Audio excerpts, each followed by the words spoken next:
नमस्कार। मैं इस वीडियो में बात करने वाला हूँ एसएससी जीडी के नोटिफिकेशन के बारे में। एसएससी द्वारा जो कैलेंडर जारी किया गया था उसमें एसएससी का जो डेट था फॉर्म ऑफ एप्लीकेशन 10 दिसंबर 2022 से था, लेकिन एसएससी ने टिल डेट से पहले फॉर्म भरने का नोटिफिकेशन जारी कर दिया। अब एसएससी में जो फॉर्म भरने का डेट है वो 27/10/2022 से 31/11/2022 तक है। एसएससी जीडी का फॉर्म भरने के लिए आपके पास न्यूनतम क्वालिफिकेशन 10 पास होना चाहिए, only on any recognise board in India से आपके पास 10 पास होना चाहिए। वो भी 10 आपके पास 1/1/2023 से पहले अगर आप कर लिए हैं 10 तो आप फॉर्म भर सकते हैं एसएससी जीडी का। और एज लिमिट जो है कोविड के कारण 3 साल एक्सटेंड किया गया है। जनरल वाला पहले 18 से 23 साल तक फॉर्म भर सकता था, लेकिन कोविड के कारण सरकार ने एक नोट रेस्ट्रिक्शन जारी किया और उसमें लिख दिया कि जो बच्चा 18 से 26 साल तक का है वो फॉर्म भर सकता है। उसको 3 साल एक्सटेंड किया गया डेट। और ओबीसी के लिए 3 साल एक्स्ट्रा डेट रहता है, तो ओबीसी 18 से 29 साल तक फॉर्म भर सकता है। एससी एसटी 18 से 31 साल तक फॉर्म भर सकता है। लेकिन आपके पास आरक्षण लेने के लिए, आरक्षण अगर लीजिएगा आप किसी भी बेस पे या ईडब्ल्यूएस एससी एसटी ओबीसी, तो आपके पास आरक्षण का जो सर्टिफिकेट रहना चाहिए वो 31/11/2022 से पहले करना चाहिए। मतलब फॉर्म का लास्ट डेट जो है फॉर्म भरने से पहले कराना चाहिए। नहीं तो डॉक्यूमेंट वेरिफिकेशन में जैसे आप यहाँ ओबीसी डाल दीजिएगा, डॉक्यूमेंट वेरिफिकेशन में जाइएगा, बात का ओबीसी लेके जाइएगा तो आपको वो मान्यता नहीं दिया जाएगा और कहीं ना कहीं आपको नौकरी भी ना मिले। कारण क्या है कि अब एसएससी डॉक्यूमेंट वेरिफिकेशन नहीं कराएगा। अब आपको जो डिपार्टमेंट मिलेगा वही डिपार्टमेंट आपका डॉक्यूमेंट वेरिफिकेशन करेगा।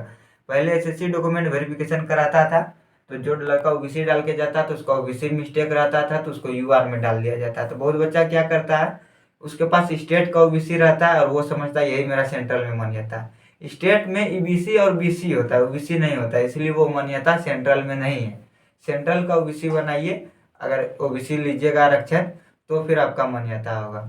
एसएससी जीडी में मेन बदलाव ये हुआ है, सिलेबस में मेन बदलाव हुआ है। आइए आपको दिखाते हैं सिलेबस के बारे में।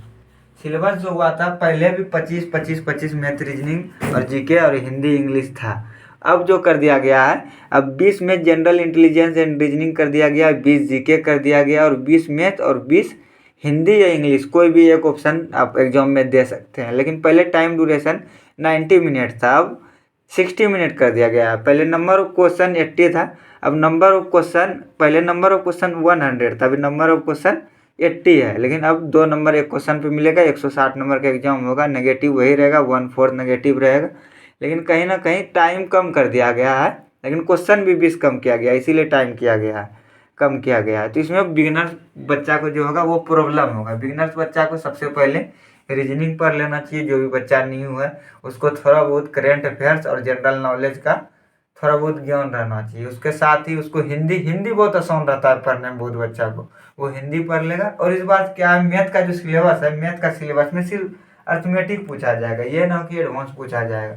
आपको सिलेबस भी दिखाते हैं। ये सिलेबस में ये दिया गया है, यहाँ जनरल इंटेलिजेंस में सिर्फ एप्टीट्यूड दिया गया है कि जो भी रहेगा, जैसे ब्लड रिलेशन से पूछ लिया जाएगा, क्लासिफिकेशन से, अर्थमेटिक से रिलेटेड, जनरल नॉलेज में history, polity, geography, culture, art and culture, Indian polity, Indian constitution से पूछा जाएगा। और मैथ में सबसे मेन दिया गया है, इस बार ये दिया गया है कि this paper will include question on problem relating to number system. Number system से क्वेश्चन रहेगा, decimal fraction, relationship between number, fundamental arithmetic रहेगा, percentage, ratio, average, interest, profit and loss, discount, mensuration, time and distance, ratio and time, time and work. इसमें कहीं भी mensuration या geometry का जिक्र नहीं किया गया है। एग्जाम में बाई चांस 1-2 मेंसुरेशन या जियोमेट्री दे सकता है, लेकिन जरूरी नहीं कि देगा। और इंग्लिश और हिंदी में आपके पास नॉर्मल बेसिक नॉलेज होना चाहिए। यहाँ लिखा हुआ है candidate ability to understand basic English या Hindi and his basic comprehension would be tested.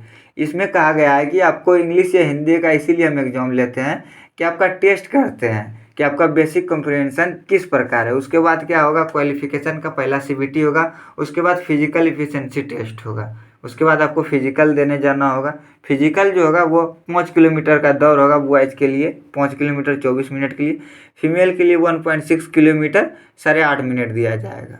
मतलब जो कैंडिडेट लद्दाख से बिलोंग नहीं करता, और जो कैंडिडेट लद्दाख से बिलोंग करता है उसका दौड़ 1.6 किलोमीटर मतलब 1 मील का होगा 6.5 मिनट में। और लद्दाख का जो गर्ल्स होगी उसका दौड़ 800 मीटर इतना में होगा। हाइट आपको 170 होना चाहिए इस फॉर्म को भरने के लिए।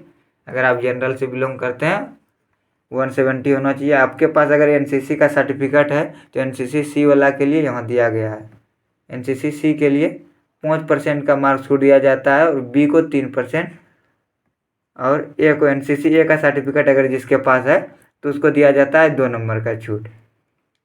बाकी बात फॉर्म में कुछ नहीं दिया गया। फॉर्म में आपके पास अच्छा से name of education, board, roll number, year of passing अच्छा से रहना चाहिए। उसके बाद यहाँ फॉर्म में जो जो भरने का इंस्ट्रक्शन दिया गया है वैसे वैसे भर सकते हैं आप फॉर्म। फॉर्म में एक गलती नहीं करना, फोटो जो है फोटो अच्छा से अपलोड करना और सिग्नेचर यहाँ लिखा हुआ है फोटो 20 KB से 50 KB का चाहिए और सिग्नेचर 10 से 20 KB का, ये दोनों बहुत इंपॉर्टेंट रहता है। और कोई बच्चा 2 फॉर्म नहीं भरना, उससे फॉर्म रिजेक्ट हो सकता है क्योंकि अब एसएससी हो गया है होशियार। और फोटो जो देना आपका एक्सेप्टेबल फोटोग्राफ जो इस प्रकार है, ना आप चश्मा पहन के दे, ना कलर फोटो दे, और ना ही पूरा खराब फोटो दे, ना ऐसे टोपी पहन के दे, ना चश्मा पहन के। बहुत कोई गलती क्या करता था, चश्मा पहन के दे देता था, और इससे आगे तो कुछ नहीं है जहाँ तक हमको पता है। इसके आगे वही डॉक्यूमेंट के बारे में बताया गया है। ठीक है, थैंक यू। अब मिलते हैं अगले वीडियो में सिलेबस लेके।